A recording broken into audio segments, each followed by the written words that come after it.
Oke, maaf tadi ada sedikit distraksi, jadi saya ulangi lagi. Dari mana tadi? Oh, dari sini. Bagaimana cara kita menentukan R? Itu dari ruang. Jadi kita buat garis dari sini ke pojok sini, dari pojok. Jadi diagonal ruang. Diagonal ruang itu kan A akar 3, ya kan? Berarti itu sama dengan ini R, 2R, 4R. Berarti sama dengan 4R. Ini untuk yang body center cubic. Nah, susunan yang seperti ini, kalau kita duplikatkan, kita bisa lihat bentuk struktur susunan atom-atomnya dalam kristal itu seperti gambar ini, gitu. Itu yang untuk body center cubic. Nah, yang ketiga adalah face center cubic. Namanya juga face, berarti di sisi-sisinya kan kubus ada 6 sisi nih. Jadi selain di pojok itu juga ada di 6 sisinya. Berarti kita punya berapa ini? Ada satu itu kita udah tahu kan, yang simbol kubik pasti dia punya 1, terus ditambah dengan 6 kali setengah. Ini yang setengahnya. Tambah 6 kali setengah. Berarti 4 ya. Ada 4 atom. Jadi kalau ini 1, ini 2, ini 4. Nah, cara mengetahui hubungan antara A, ini bisa langsung. Ini A kan. Kita tarik garis diagonal aja. Tapi diagonalnya diagonal sisi doang. Jadi ini ada 2R, ini ada R, ini ada R. Berarti A akar 2 sama dengan berapa ini? 4R. Ini untuk yang face center cubic. Nah, yang ketiga ini ya susunan atom-atomnya dalam kristal FCC. Jadi kita bisa ini disebut SC, BCC, FCC gitu.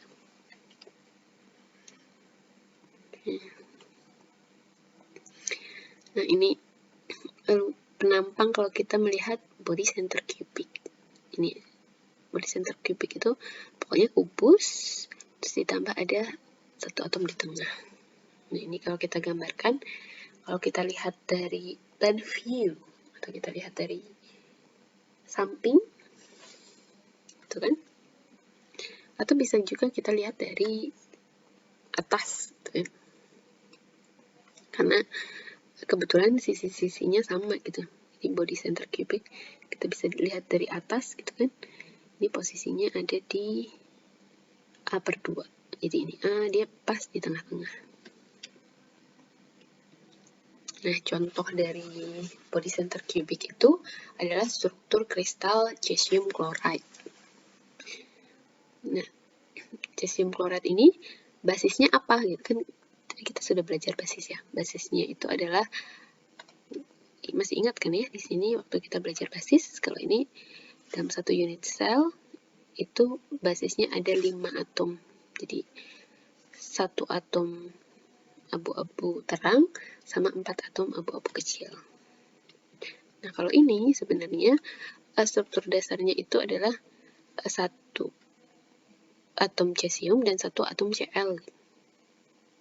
Kan dia Cs plus sama Cl minus. Jadi pasti jumlahnya sama untuk membentuk padatan yang netral. Nah, dia bentuknya itu BCC, body center cubic. Jadi di tengah ada cesium, terus di samping-sampingnya chloride.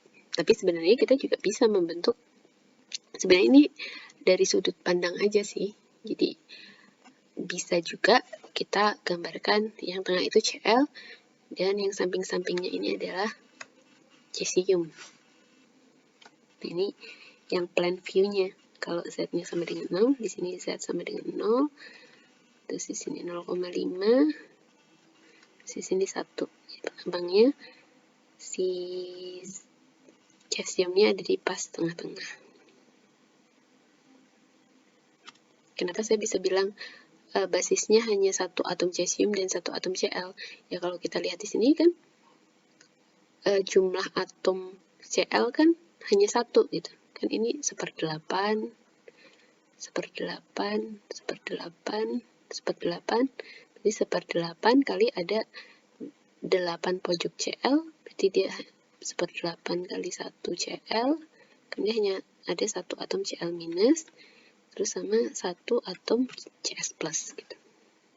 Jadi basisnya hanya dua atom, jadi satu atom cesium, satu atom Cl minus.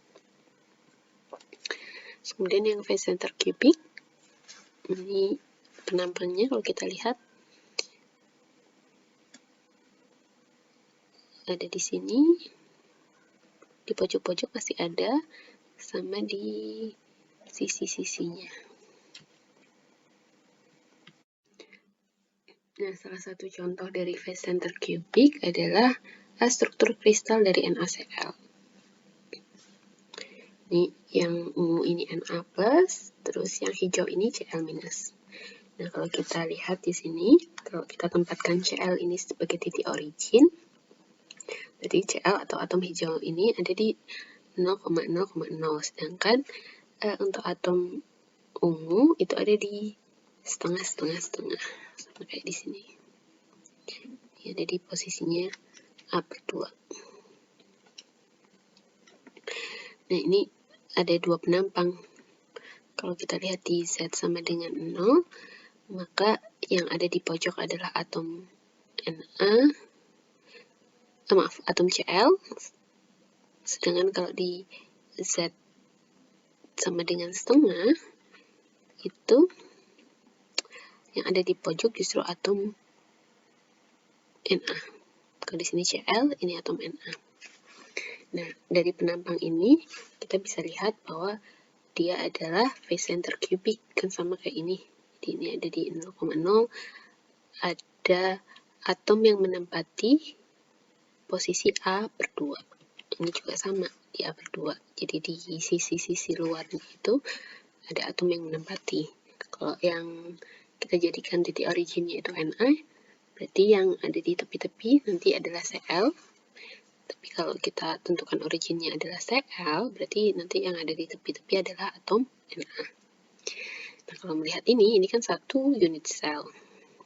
Meskipun di tengahnya ada atom, ini bisa kita sebut phase center cubic karena sisi tepinya itu dia ada atomnya.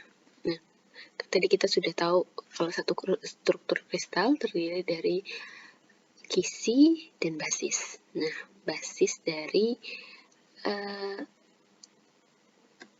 sel unit ini adalah satu atom Na dan satu atom Cl.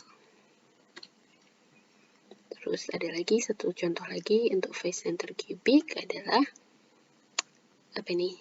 Gallium arsenide. Nah, ini strukturnya juga FCC gitu. Jadi meskipun di dalamnya ini masih ada atom-atom lagi, tapi di tepi-tepinya ini kan ada tepi itu dia ada atom gallium. Jadi dia termasuk FCC. Nah, cuman yang membedakan FCC yang ini dan FCC yang ini adalah posisi dari atom ungu. Jadi kalau dari sini ke tengah, dari sini ke sini, ini posisinya 1/4, 1/4, 1/4. Jadi sama-sama phase center cubic, cuman posisi atom keduanya kan dia punya, ini juga basisnya terdiri dari gallium, Ga dan As. Jadi basisnya adalah satu atom ini dan satu atom kuning dan satu atom ungu gitu. Cuman letaknya atom ungu itu adalah 1/4, 1/4, 1/4 dari gallium. Sedangkan kalau ini dari Cl ke Na yang terdekat, ya dia posisinya setengah. Dari sini ke yang tengah, maaf, bukan yang samping ya. Dari sini ke sini. Ini kan pas banget di tengah-tengah. Dari ini ke sini. Maaf. Dari pojok ke tengah kubus itu Ini kan posisinya setengah, setengah, setengah. Jadi ini basisnya adalah atom ini dan atom ini. Tapi ini juga strukturnya sama, FCC punya basis 2 atom, hanya saja posisi 2 atom ini yang berbeda. Nah, itu yang membedakan phase center cubic yang satu dengan phase center cubic yang lain. Nah, ternyata sel unit ini bentuknya nggak hanya cubic aja, kan tadi kita sudah melihat ada yang cubic, ada tetragonal, ada orthorhombic. Yang kita sebut tadi, ternyata ada lagi yang namanya ada monoklinik, ada triklinik, ada heksagonal, dan rhombohedral. Di secara total itu ada 4 tipe unit sel. Jadi ada yang simple, terus ada face center, terus ada body center, terus ada lagi namanya base center. Itu 4 tipe unit sel. Jadi simple kalau dia hanya ada di pojok-pojok saja, ini kan simple cubic, simple tetragonal, simple orthorhombic, simple monoklinik, simple triklinik gitu kan, atau rhombohedral, simple rhombohedral. Tapi ada juga yang namanya phase center, selama ada atom yang ada di sisi-sisi kubus atau sisi tetragonal, dia bisa disebut dengan phase center. Tapi kalau body center itu dia hanya ada satu tambahan di tengah. Ini body center. Jadi body center tetragonal, body center orthorhombic gitu kan. Terus yang keempat adalah base center. Kalau ini kan ada di semua sisi. Kan dia kalau punya 6 sisi berarti di 6 sisinya. Sedangkan kalau base center ini hanya di 2 sisi dari 6 sisi itu. 2 dari 6 sisi. Jadi ini kan hanya atas bawah saja. Jadi itu ada 4 tipe unit cell. Jadi ini yang simple, phase center, body center, base center. Kalau 7 kelas kristal, kalau yang disebut kelas itu ya ini yang cubic, tetragonal, orthorhombic, monoklinik, triklinik, heksagonal, dan rhombohedral. Itu ada 7 kelas kristal. Nah, untuk masing-masing satu satuan ini, kan cubic punya 3 gizi Bravais, sedangkan tetragonal punya 2 gizi Bravais, orthorhombic punya 4, monoklinik punya 2, triklinik punya 1, heksagonal punya 1, rhombohedral punya 1. Jadi totalnya adalah 14 gizi Bravais. Nah, itu tentang jenis-jenis dari sel unit. Nah, kalau kalian ingin tahu lebih, kalian bisa baca buku Solid State Basics untuk crystal structure. Oke, demikian kuliah dari saya. Semoga kuliah ini bermanfaat dan bisa mengganti kuliah sebelumnya. Kemungkinan saya akan membuat video lagi untuk mengantisipasi jika kuliah tidak berjalan secara kondusif. Oke, terima kasih. Saya mohon maaf lahir batin jika ada kekurangan. Wassalamualaikum warahmatullahi wabarakatuh.